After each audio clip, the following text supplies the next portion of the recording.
పాకిస్తాన్ లో ప్రజలు రోడ్డెక్కిన పరిస్థితి, అటు పాకిస్తాన్ పోకడలకు సంబంధించి సొంత ప్రజలే పాకిస్తాన్ ప్రజలే రోడ్లెక్కుతున్నారు. సో ఏంటి ఇప్పుడు ఈ చేస్తున్న చర్యలకి పాకిస్తాన్ ఇప్పుడు భవిష్యత్తులో ప్రపంచ పటాల్లో లేని పరిస్థితి తమంతట తామే ఈ పరిస్థితి తెచ్చుకుంటుంది అనుకోవచ్చా? మీ ఫైనల్ కమెంట్స్ ఏంటి దీనిపైన? ఒక దానికంటే ముందు ఒక చిన్న మాట నేను సబ్మిషన్ చేయాలి. చెప్పండి. ఇక్కడ స్త్రీ, భారత స్త్రీ, మీరు ప్లస్ భారత స్త్రీకి నేను నిజంగా మనస్ఫూర్తిగా ధన్యవాదాలు చెప్తున్నాను.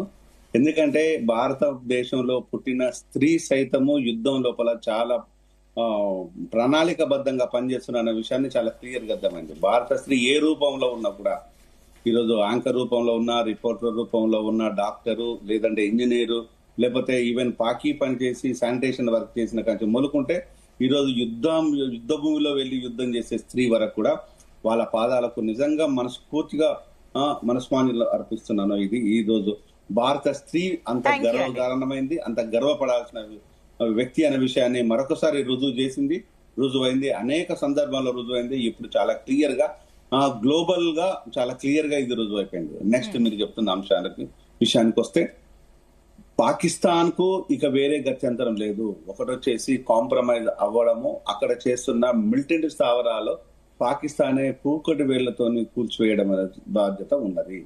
నెక్స్ట్ వచ్చేసి ఒకవేళ కనుక పాకిస్తాన్ ఏ ముసుగులో ఉన్నా, మిలిటరీ ముసుగులో ఉన్నా, మిలిటెంట్ ఇతర ఏ ముసుగులో ఉన్నా కూడా వాళ్ళను పేరిపారేయాల్సిన బాధ్యత పాకిస్తాన్ ప్రభుత్వం మీదనే ఆధారపడింది. ప్రభుత్వం చేత కాకపోతే ప్రజలు. ఈరోజు ప్రభుత్వం లేదు పాకిస్తాన్ లోపల. ప్రధానమంత్రి ఈ రోజు దాక్కున్నాడు, బంకర్లలోకి పోయి పెండ్లం పిల్లలతో పోయి దాక్కున్నాడు. అట్లాంటి మనము ప్రధాని అంటే అది ఆ ప్రధానమంత్రి పదవికి అవమానం. ఈ రోజు ప్రజల మధ్యలో ఉండాలని. సో అంతే తప్పితే ప్రజల మధ్యలో లేకుండా, ప్రజలతోని లేకుండా పెండ్లం పిల్లల్ని తీసుకుపోయి దాక్కుండా అంటే ఇక అలాంటి వ్యక్తిని కూడా, ఎందుకంటే ఆ పదవి చాలా గౌరవమైంది కాబట్టి నేను అంతకంటే మాట్లాడతలేను. ఏ దేశమైనా కూడా ప్రధానమంత్రి కాబట్టి ఆ గౌరవప్రదంగా మాట్లాడుతున్నాం. అలాంటి వ్యక్తిని మనం ప్రధానమంత్రిని అంటామా? ఒకటి, ఈరోజు ప్రజలకు రక్షకుడుగా ఉండాల్సిన పర్సన్ ఈరోజు ప్రజలే తనకు రక్షకుడుగా మారిది దాక్కున్నాడంటే ఈరోజు ఆయన ఏం చెప్పాలో మనకు అర్థం కాని విషయం. నెక్స్ట్ తీసుకున్న ఇప్పుడు ఏవైతే వెపన్స్ యూజ్ చేయకూడదో అంతర్జాతీయంగా ఈరోజు దోషులుగా నించుంది పాకిస్తాన్.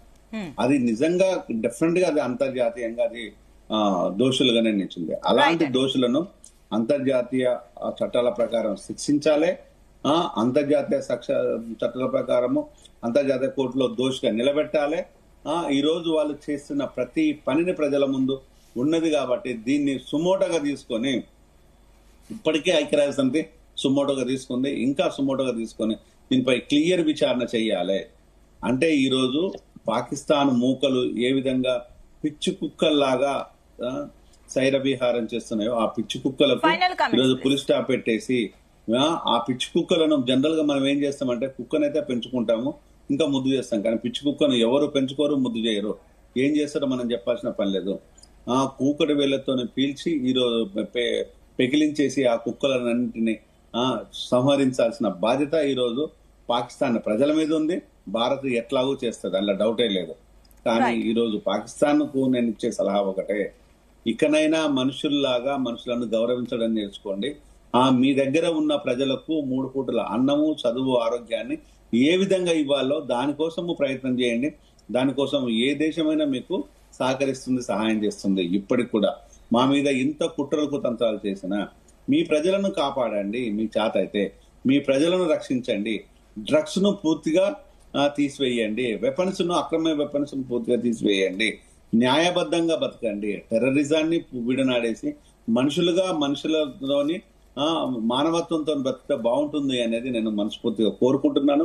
పాకిస్తాన్ కు ఇప్పటికైనా బుద్ధి రాకపోతే జరగాల్సిన దాన్ని ఎవడు ఆపలేదు. కర్మఫలం ఎట్లాగో ఉంటుంది, దాంతో పాటు ఎట్లాగా ఆ పనిష్మెంట్ అనేది చూసుకుంటారు. కాబట్టి ఇప్పటికైనా మారాలని కోరుకుంటున్నాను. అక్కడ సైనిక ప్లస్ టెర్రరిస్ట్ ముసుగులో ఉన్న ఏ టెర్రరిస్ట్ అయినా కూడా, సైనిక ముసుగులో ఉన్న టెర్రరిస్ట్ కానీ, టెర్రరిస్ట్ ముసుగులో ఉన్న సైనికులు కానీ ఎవరిని కూడా వదిలిపెట్టే ప్రసక్తే లేదు. ఎవరిని కూడా వదిలిపెట్టే ప్రసక్తే లేదు. ఈ రోజు జయరామ్ గారు, థ్యాంక్ యూ అండి. రమేష్ గారు, జయరామ్ గారు, థ్యాంక్ యూ అండి.